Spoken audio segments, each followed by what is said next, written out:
In the previous video we talked about Assassin's Creed Brotherhood, how it fleshed out Ezio's story more as it went on, how it better adapted and streamlined the mechanics of Assassin's Creed before it, Assassin's Creed 2 before it, and made people love Ezio even more. Moving into Assassin's Creed Revelations, this is the first Assassin's Creed game that was not as well received as the others, mostly due to some of the strange mechanics that felt tacked on. Revelations is a fairly unique game in the series in that it's a bookend to a specific chapter in the games, that being Altair and Ezio's stories, since they do intertwine if you've ever played the games. And we're going to see if that conclusion was what people wanted.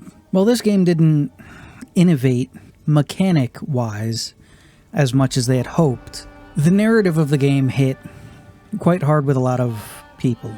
The game focused on Ezio in his later years, as an old man, as much as he wouldn't like to admit it, looking for closure to the whole, well, mysteries that were started at the end of Assassin's Creed 2, and what his legacy in it all would be. We see Altair's return in this game, through even playable sequences, through an Isu artifact, a precursor artifact, known as memory discs. They show up later in other games too. But these memory discs allow someone to see the memories recorded onto them, almost like a precursor to the Animus. Since the way the Animus works is, after your parent has been born, you can no longer see the memories of their parent, right? So as soon as Altair's son was born, well, quite frankly, you see it through the bleeding effect. As soon as Altair had relations with the woman that would later become his wife, you no longer controlled Altair. You saw him walk off and do a leap of faith off, and that was the last time you could...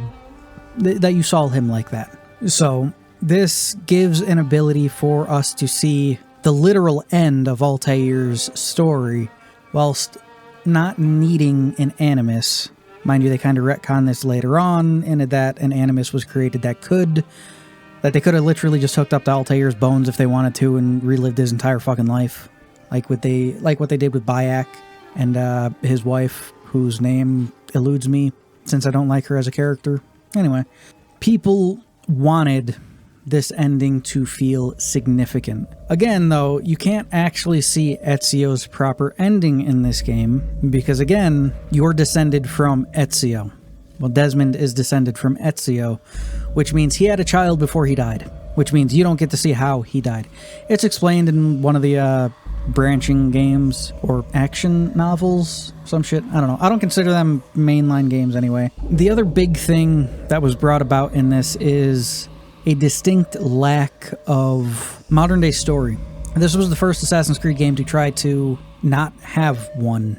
Due to events that happen at the end of Assassin's Creed Brotherhood, Desmond is catatonic, so they think the best thing to do, instead of taking him to a hospital where he might be found out, is to just shove him in the Animus with some protein bars and a IV drip or some shit, and that'll work itself out. I mean, it does, but kind of fucking cruel.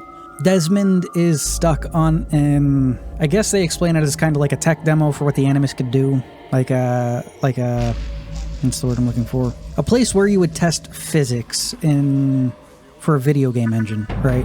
The Elder Scrolls games and the Fallout games have the developer room. And this is kind of like the developer room for the Animus. It's the Animus Island, also known as like the Black Room or some shit. And whilst there you meet Kizniak? Subject 16, where Desmond is Subject 17.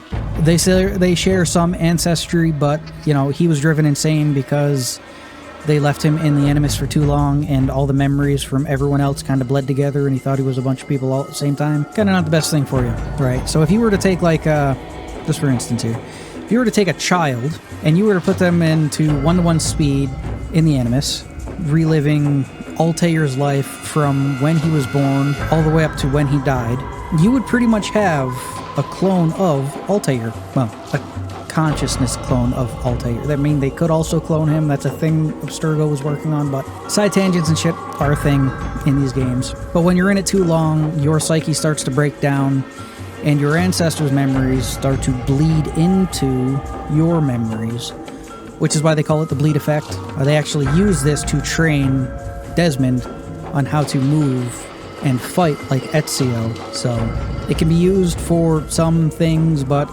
is extremely dangerous because, you know, consciousness collapsing in on itself type shit. Anyway, before he died, he uploaded a snapshot of his consciousness into the Animus so that he could maybe piggyback off of Desmond later on. But he guides him through his journey on Animus Island through what was left of Ezio's memory with the pretense of go through his life until there is nothing left to find, nothing of importance, like 100% sync it, so that your mind can separate from Ezio's and Altair's at this point, so that you can regain control of your body that is now catatonic, right? That's pretty much all the modern day story is. After a chapter of the game, you'll get tossed out on Animus Island, you'll talk with Subject 16 for a while, you'll go through another set of gateways to do the next section of the game. There's no there's no modern day beyond that. There is some talking and narrative every once in a while from the people that are with you, your friends, Rebecca, Sean, his father even shows up, William, and that's pretty much the entirety of the modern day from Assassin's Creed Revelations. They focused heavily on the conclusion of Altair and Ezio's stories in this one. Almost to a detriment, some would say. Moving away from the modern day and back to the Altair and Ezio storyline here. This game is set in, Constantinople, in the Ottoman Empire, which means a lot more vivid colors, less muted colors, unique architecture that you haven't really seen up until this point, along with varied NPC interactions. You could recruit NPCs again into the Order, and they added an extra layer onto this with a tower defense minigame. It's pretty much one of the two things I remember significantly about Revelations. It was called Den Defense. The Templars would get together every once in a while to attack one of your bases of operations, and you would have to like station assassins on the roof or build blockades and barricades and stuff like that. And it was interesting. It seemed kind of tacked on. The other thing that seemed kind of tacked on was the ability to make bombs, right? You've always had smoke bombs in the games. Throw them down, run away, you're good. This one took it a step further, giving you the ability to, maybe you make it an impact shell, and maybe you put fake blood in it for some reason. Or maybe you make it a time-delayed shell, or a sticky shell, and you put like gold coins in it, or choking powder in it, or berserk powder, I think that was a thing. And it gave you the ability to custom tailor your bombs to the needs you may have. You can make some that were lethal, others that were not. Always keep a impact smoke bomb on you for when you need it. It was one of the systems that didn't really click with players. Maybe if it was introduced earlier, people would have liked it, but people felt like it was just kind of tacked on, especially with the new Den Defense minigame there. It just seemed not as thought out as it could have been. One of the biggest changes, though, is Eagle Sense. I haven't really been talking about it. It's the unique ability first introduced in Assassin's Creed 1 when you were at full sync. The ability to see people that were hostile toward you or enemies, or highlight individuals that were special. Well, Eagle Sense evolved... No, I've been saying that backward. Eagle Vision evolved into Eagle Sense, right? This is an ability that's been passed down through those descended from the Isu, the precursors. Ezio's father even tells him to use his special eyes to find the hidden room in their house before they were executed. The way it's explained is this is the Isu sixth sense as interpreted by someone with only 5 senses, right? It's their ability to see, well, again, you can't really explain it too well beyond seeing, but the ability for a human to see time to a point, right? Such as seeing people that are going to be hostile toward you, or seeing people that you need to talk to or find. In this game, it gets to a point where you can even see the paths people are going to walk before they walk them. It just shows that Ezio has matured more as a person, and that Desmond even gained this ability at the end of Assassin's Creed 2, because he relived words are hard sometimes, that he relived Ezio's life up until that point. One of the other big things that helped with traversal in this game, since they wanted it a little more fast-paced, even though Ezio's getting older, was the hookblade. It's just a hooked... It's literally just a hook coming off of his hidden blade. They use it to use zip lines and jump over people and throw people through grapples and whatnot. Doesn't really add much beyond that. It still acts as a normal hidden blade for the most part. Again, they just wanted to help speed up the traversal of the game so that it could feel like they were still building on what they already had, which even by this point, some people were starting to get fatigued with the games, to be fair. After all, it was another Ubisoft game where you had to climb towers to learn all the landmarks in the area, sometimes even to unlock the area in general. So, the precursor to Ubisoft as a whole right here. Some people even use Revelations as the beginning of that trend in Ubisoft games. We'll just sidestep into some of the challenges that Ubisoft dealt with here. Not gonna go on to anything significantly in depth, but they were under fairly significant crunch to make this game. After all, they were given a year to do so, and it could show. It shows in game. Like I said, the bomb system feels tacked on. The den defense is an interesting concept, but it could have been done in Brotherhood and fleshed out more in this one. This is the only game that even tries something like that. What people did love, though, was its send-off of Altair and Ezio at the end of the game. Again, Ezio doesn't die in this game, but Altair, by this point in time, has been dead a long time. And people loved it. I loved it. I felt it was pretty good closure, especially the speech Ezio gives at the end there, speaking to Altair's corpse, because you find him in the game. Spoiler, right? He's dead. You know he's dead. Move on, right? But him speaking to Altair and then speaking to Desmond in the future, pretty much saying that I feel like everything that I had to do for you to see Desmond is over. I'm going to live my life now. I wish you well. And then that was pretty much it. And it was good.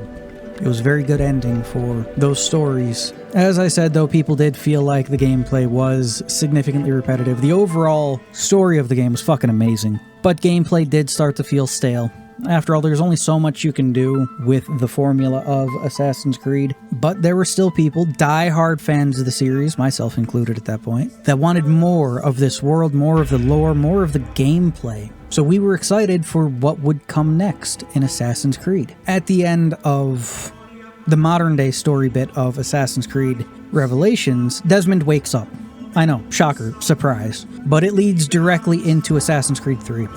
There's not really much fanfare or anything like that. You pretty much just jump into the modern day bit in Assassin's Creed 3, exactly where Assassin's Creed Revelations leaves off. You speak to Sean for a bit. Sean parses through your fucking ancestors' DNA, finds something relative and relevant to what's going on, and then you play as Connor. Well, then you play as Haytham, then Connor, starting the entirety of the Edward. Starting the entirety of the Kenway trilogy. And yes, I say trilogy on that. While there was only Assassin's Creed 3 and 4, there was also a game that acted as a bridge between the classic Assassin's Creed games and Assassin's Creed Unity and Assassin's Creed Syndicate. And that game's name was Assassin's Creed Rogue, which has a lot of the information. Well, it takes place in part where Assassin's Creed 3 takes place with the same characters from Assassin's Creed 3. And with the same characters from Assassin's Creed 4, it's an interesting thing. While you're not playing as a Kenway in Rogue, it's still closely tied to the Kenway saga, as it's called, which we will start talking about in the next video on Assassin's Creed 3. But to leave off here, to sum up what Assassin's Creed Revelations really is that it's the first significant conclusion Assassin's Creed has had up until this point. And they used it to act as a transition from one storyline to another. They would try that again later on to varying degrees of success. One of the biggest things, though, is they didn't just seek to refine what they already had. They almost felt like they had to try to reinvent the entire game series with Assassin's Creed 3, and that led to some problems, we'll say. Anyway, thanks for watching. Hope you enjoyed it. I'll see you in the next one.